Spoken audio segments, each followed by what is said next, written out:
My name is Shen, the Vice President of the Nine Limited and the General Manager of the Mobile Business Unit.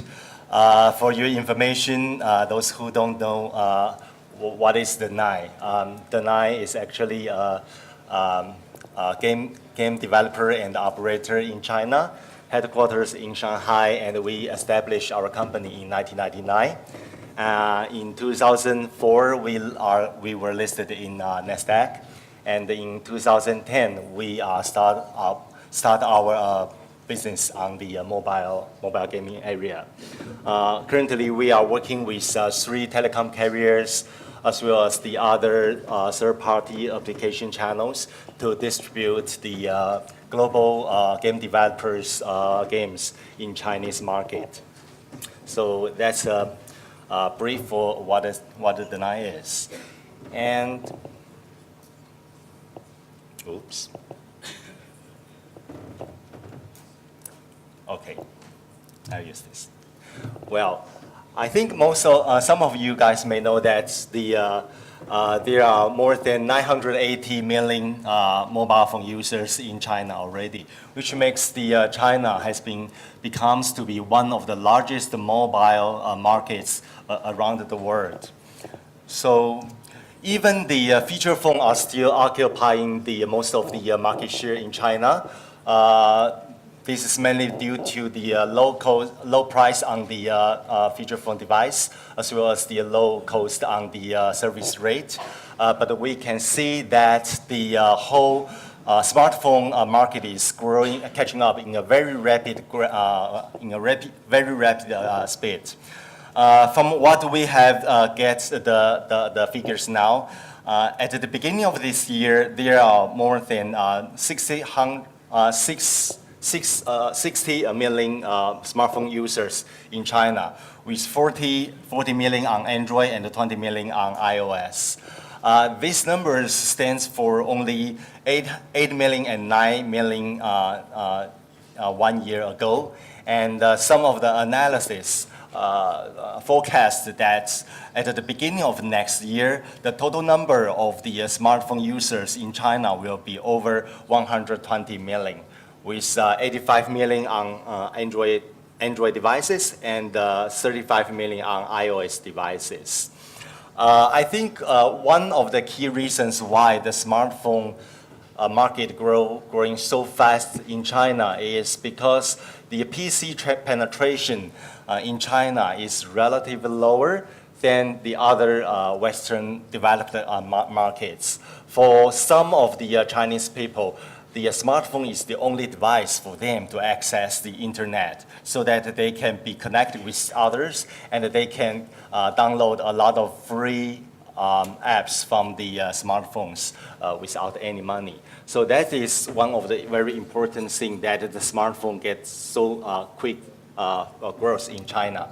The other reasons I would say is that most of the Chinese people spend a lot of time on the public transportation systems. So they have plenty of times to spend on their mobile phone. Currently, if you are visiting Shanghai or Beijing, when you are in the subway, you can see most of the people are using their smartphones to play the game, to access the internet, to have the chat with the other friends. So I guess that's 2 key reasons why the smartphone get so such a rapid growth in China. So even have this situation, we can see that the iOS and the Android are both growing together and competing to each other in the China market. Currently, there are 2 telecom carriers offer the bundle sales for the iPhone. China Unicom was the first one, and China Telecom has announced the launch for the official iPhone sales bundle with their service in March 2012. But there are some other statistics show that among all of the 20 million iPhone users, there are 10 million iPhone users are using the China Mobile service, which is the biggest telecom carrier in China. So even it is not official yet, but we are quite believing that the China Mobile is talking with Apple to have this kind of partnership. A lot of people believe that before the end of this year, the China Mobile will be partnered with Apple and provide the bundle sales for iPhone in China. So that means at the end of this year, maybe 3 of the telecom carriers will provide their iPhone service packages. So this is definitely a very good news for all of the iOS app developers in China, because I'm sure that the official sales for the iPhone from the carrier will help the iPhone penetrate a lot in this market. And for Android, we can see that from the previous table that it has been get a very good rapid growth in the last year. The major reason is that a large scale of brands are offering the Android devices in China market. Especially some of the local brands provide very low price Android devices in China. So we can see that the Android has overpassed the iOS as one of the most important the smartphone in this market. So both iOS and Android are growing very rapid in China. Having knowing that there are a lot of good opportunities in China, but we still see there are a lot of challenges for the developers, particularly for the foreign developers who are wanting to enter into China. Here are some key challenges we would like to share. I think among all of the challenges, the fragmented channel distribution may be the most upset one and the complicated one for the developers. There are numerous distribution channels in China. Some statistics show that it's more than 200 app stores in China for people to download all of these things. There are carriers app stores, there are third-party app stores, and there are manufacturers app stores in China. So all of these channels provide different downloads for the users, and especially some of the channels just have some unique requirements from the in-game advertising. SDK to the payment solutions, or even to the logo format. Say for example, the China Mobile always asks that when the users turn on the game, it needs to show the China Mobile logo, something like that. So that makes the repackaging of the game is very complicated for all of the developers. And the bad thing is that none of the channels is dominating the channel currently yet. Even the Google Play or the Google Market is not dominating. Sometimes it is unstable in China right now, as you may know. So this is a very complicated situation for the developers, particularly for the Western developers who want to distribute their games into Chinese market.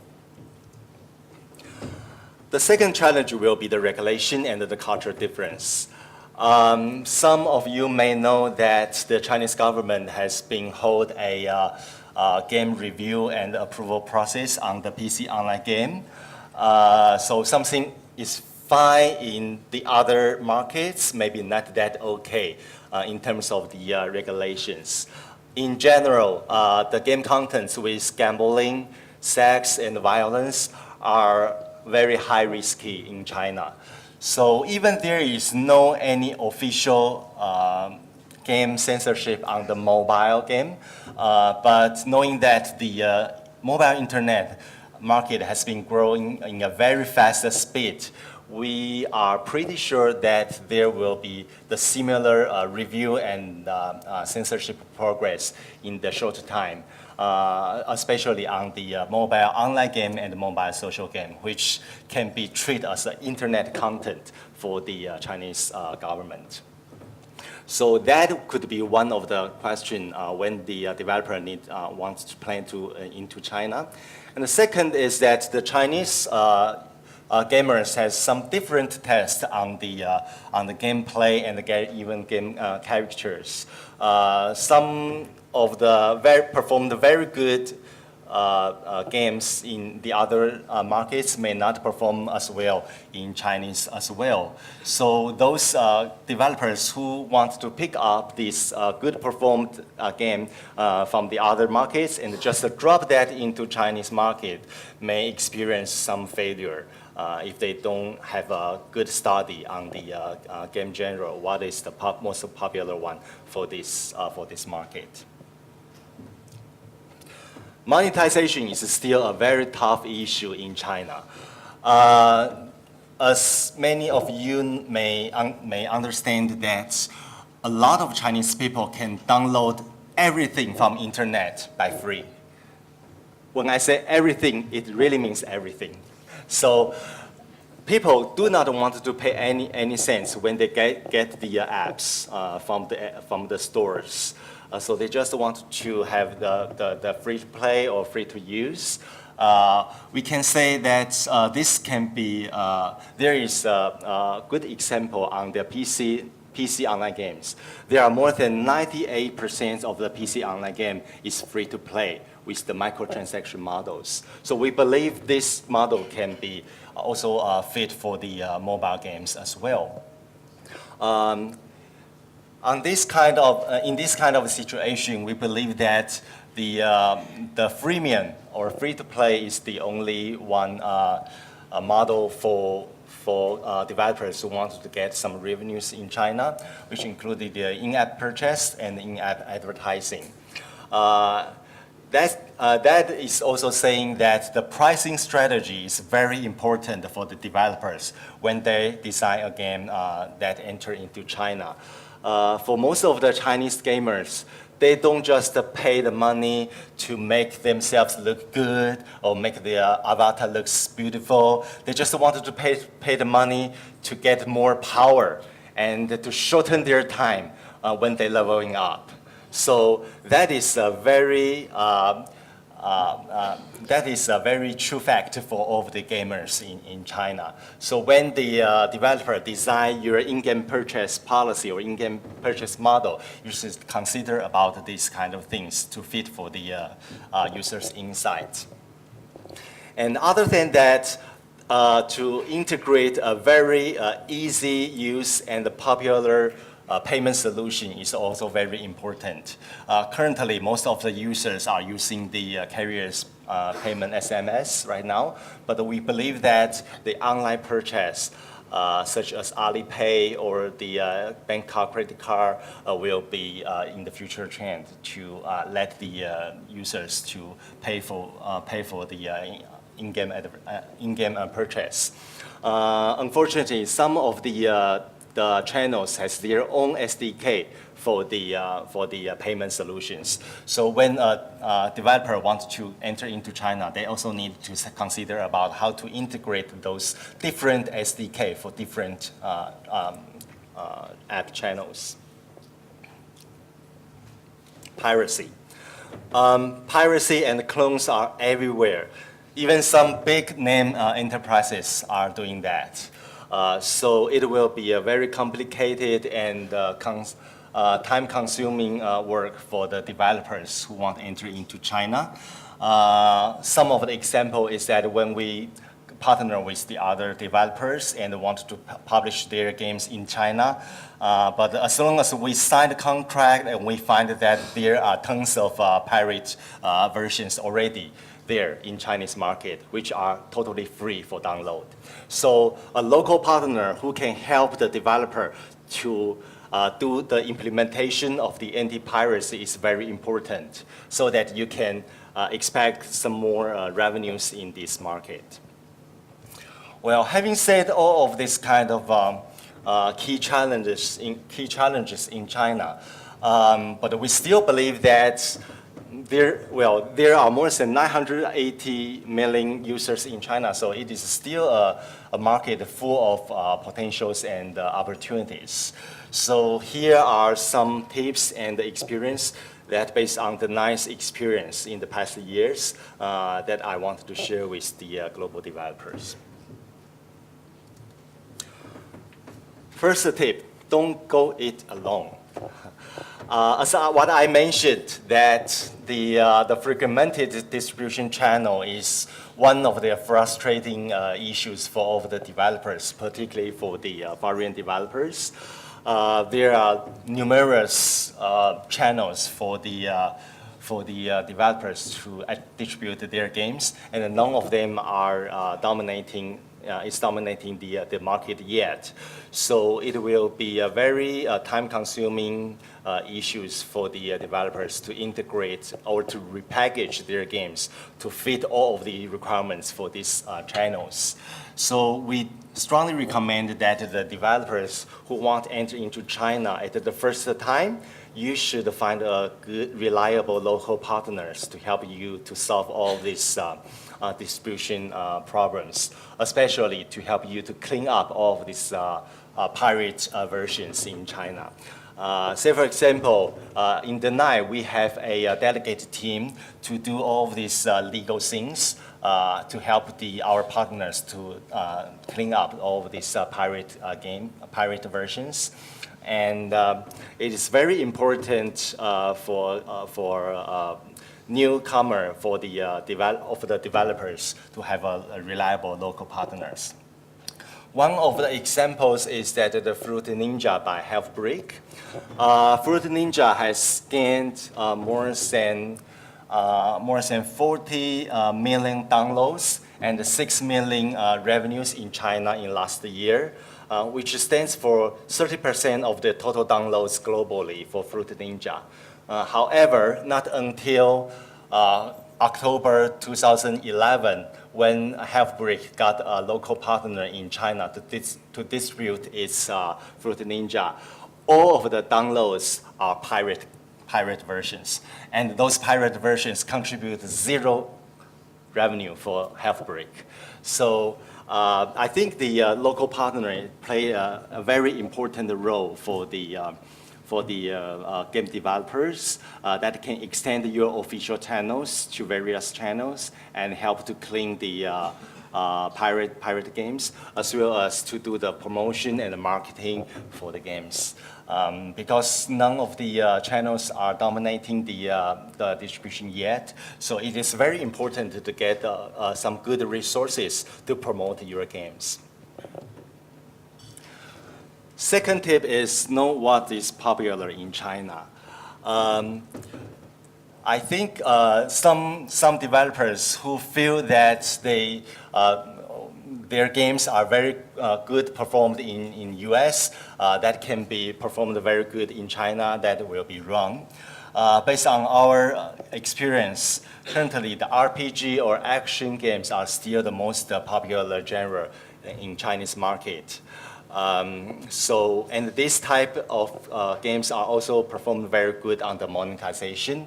One of the reasons is that, as what I say, most of the Chinese gamers would like to pay for money to shorten their level up timing, or to show that they have a good power on the competitor killing. So this RPG game is very good on the monetization in China market.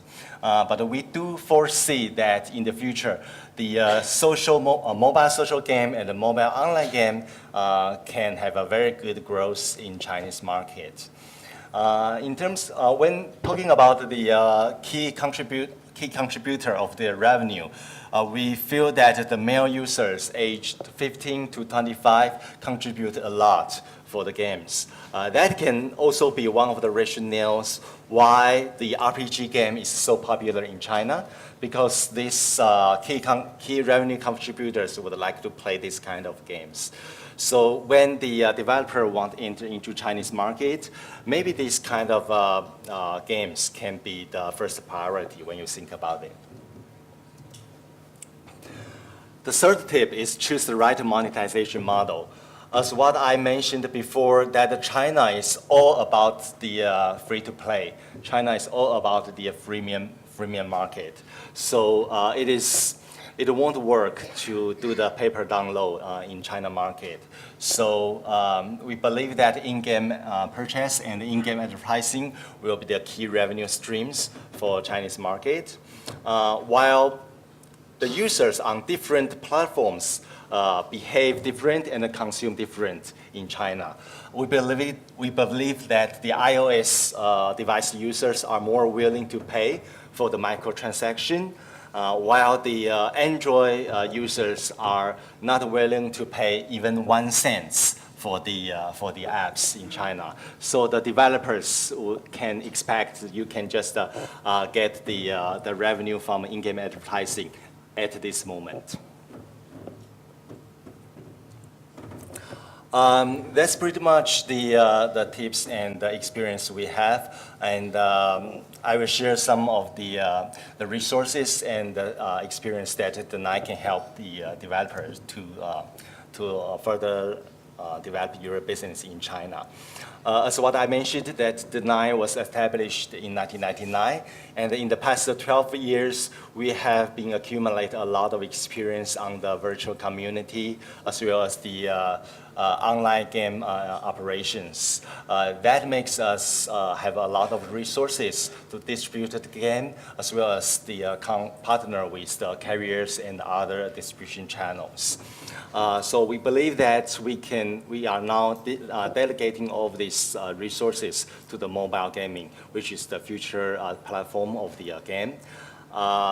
We actually started our mobile business in 2010 while we invest on OpenFan, which is one of the most popular mobile social game platform around the world. When the developers integrate your games onto our local social game platform, we call that the NICE Game Zone. You can just integrate some social features onto that, so that make your games to be more sociable. And currently, the NICE Game Zone, our localized social game platform, has been integrated with most of the popular SNS sites in China, including Sina Weibo, Tencent Weibo, and Renren and Kaixin, and the other SNS sites. Currently, we have been partnered with more than 60 distribution channels for the apps, including major telecom carriers, the third-party channels, and some device manufacturers. We have some dedicated teams to work with these partners to get a lot of resources to put your game on the best position and to have some resources to promote the games. We even do some contests for the games so that increase the using frequency as well as the consumption frequencies for the games. And all in all, we provide a one-stop solutions for the Western developers who are planning to implement their strategies in China, which including the free localization, the SDK packaging, the monetization strategy consulting, the advertising SDK, the distribution, marketing and the promotion, and some anti-piracy solutions. Currently, we have already signed more than 880 games to publish in China. We publish those games in more than 60 channels in China market. And currently, the registered member of the NICE Game Zone has been overpassed 10 millions, and our total downloads for the games has more than 12 million downloads. So, yeah, that's pretty much I would like to share. And as you know that how to get a Chinese passport is so difficult. So we hope that the NICE can give you help to get the passport to enter into Chinese gaming market. Any questions? Please.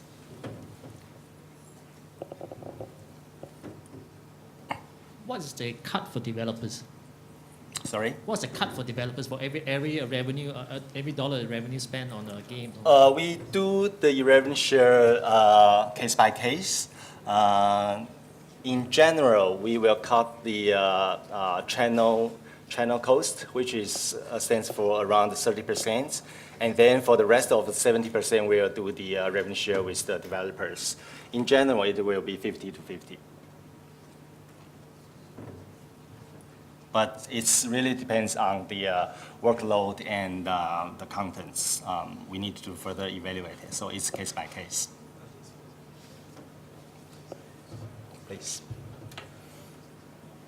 How do people pirate, and how do you fight against piracy? How do people pirate it? That's a very technical issue. I think, well, from our experience, within 1 week, when a new game launched in the App Store, there can be a pirate games or so-called the jailbreak versions.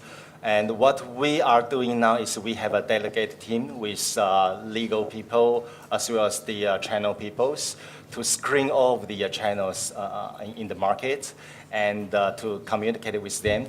That happens when we have a official partnership with the developers so that we can have the contract and show the contract to the distribution channels and ask them to take away the pirate versions.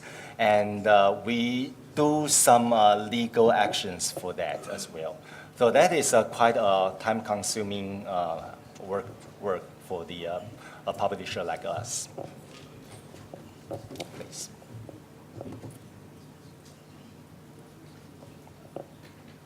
Do you provide hosting solutions for developers? Sorry? Hosting solutions. Hosting solution, yes. Yes.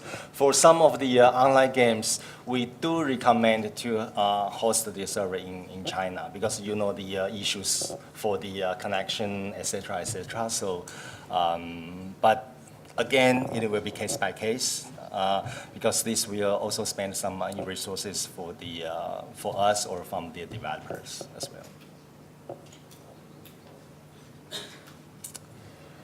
Great, thank you, and I look forward to talk with you for more cooperation. Thank you.